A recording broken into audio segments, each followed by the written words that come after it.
President Trump signed a new executive order that allows big financial institutions to keep screwing you. So the Department of Labor under Obama came up with a fiduciary rule that would, quote, force investment advisors in workplace retirement plans like 401ks to operate in their clients' best interests rather than recommending high-cost, high-risk products that offer the advisors kickbacks and perks. It was to go into effect in April, but the new order directs the Labor Department to review the rule, which is expected to initiate the process of rescinding it. The way it worked with all these garbage financial advisors is that by law, they actually don't have to look out for your best interest. So they can steer you in a direction that benefits them personally and makes their wallet fatter, even if it's at your expense. So they can, pitch some high-risk investment where you're more likely to lose money. But they can tell you, oh, yeah, this is great, you're going to make a lot of money, and this is the best way to go. But meanwhile, they're only doing that because they know there's more benefit in it for themselves. So your financial advisor can look out for themselves before they look out for you. Their whole job is supposed to be to look out for you. And to tell you, like, yeah, this is the best way to go for you. But no, they're legally allowed to make decisions that more personally benefit themselves while screwing you over. So Obama's Labor Department, to their credit, this is another instance where apparently they did the right thing. They said, okay, that's so far out there and so kooky that we're going to change that. We're going to make it so that financial advisors are legally required to look out for the best interest of their clients and not for themselves. That doesn't mean they can't make any money. Of course they can make money, but you also can't have backroom deals and smoke-filled back rooms where you have one company telling a financial advisor, hey, steer their money to us and then we'll give you a kickback. So that all would have to go away. Well, now that it's Trump and his team in there, they're like, yeah, we're going to review that and we'll get back to you, but it's certainly not going into effect in April. So, how much does this cost average Americans? This number's incredible. According to numbers crunched by Obama's Labor Department, when they made this decision at the time where they said, okay, we're going to do something about this because this is out of hand, the number is $17 billion a year. That's how much it costs you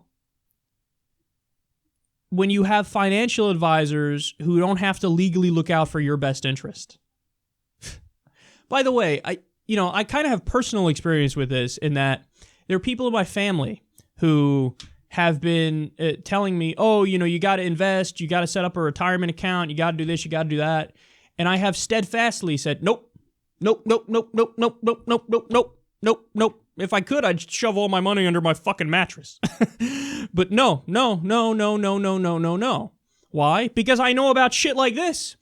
I know that they're not, just because they're wearing suits and ties and they're working in a fancy building in New York City, doesn't mean they're looking out for your best interest. Those motherfuckers are the scummiest people on earth. And this is a great example of it right here, where they're not legal. They don't have to legally look out for you, even if you go to them and they're your financial advisor. How fucking crazy is that? $17 billion a year it costs average Americans. And now Trump is, drain the swamp. Is this draining the swamp? It's the opposite of draining the swamp, man. You're building an industrial-sized swamp. It is the biggest swamp I've ever seen. You're trying to turn the Atlantic Ocean into one giant swamp. You're trying to turn Lake Michigan or some shit into a giant swamp. What are you doing? Don't stop defending him, everybody. Look, you give credit where credit is due. So, okay, you killed TPP. Great. Full credit. But almost all the shit he's doing now is, becoming the establishment, selling out to Wall Street. And furthermore, I don't know why any of us should be surprised by that. I just told you guys recently, he has over $1 billion in personal debt to financial institutions. You think he's not going to do their bidding? That's going to be the first thing he does. He wants to wipe his own debt slate clean. How do you do that? Give him favors, give him political favors. And now he's able to do that because he's president of the United States of America. So, unacceptable, horrendous.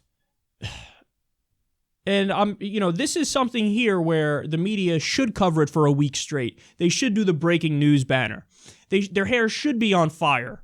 I mean, this is where you need a strong adversarial media, and you need people to say, okay, yeah, this is a scandal. This is what you focus on. But they're not going to do it. They're going to spend more time on, remember Kanye West's meeting with Donald Trump? Guaranteed they spend more time on that than they spend on this, even though this is the real scandal, and that's just a sideshow distraction. So remember that, man. The media is failing you. They're not doing their job. The media is supposed to be the ones who come out here and tell you, oh, this is the scandal. They're robbing $17 billion from average Americans. That's unacceptable, man.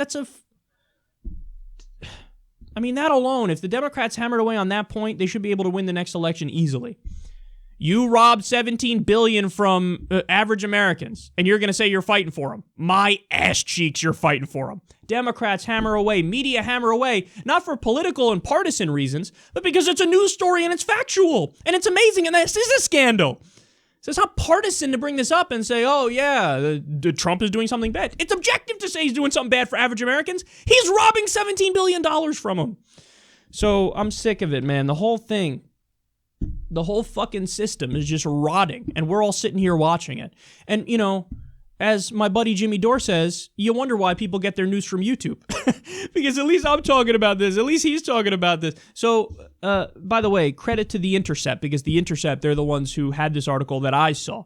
So they really deserve the credit because they did the groundwork to actually get the information and run the story. And I'm just a medium for the information where I yap about it on YouTube. So credit to them, and credit to a bunch of print outlets. I need everybody to understand that when I'm criticizing the media, I'm largely exempting print outlets, because print outlets do a fantastic job by and large, where that's where I get all my information and come out here and tell you guys. So the print outlets and the real journalists are doing great work. It's just the people on CNN and MSNBC and Fox News and ABC and NBC and CBS and the nightly news. They're the problem. So remember that.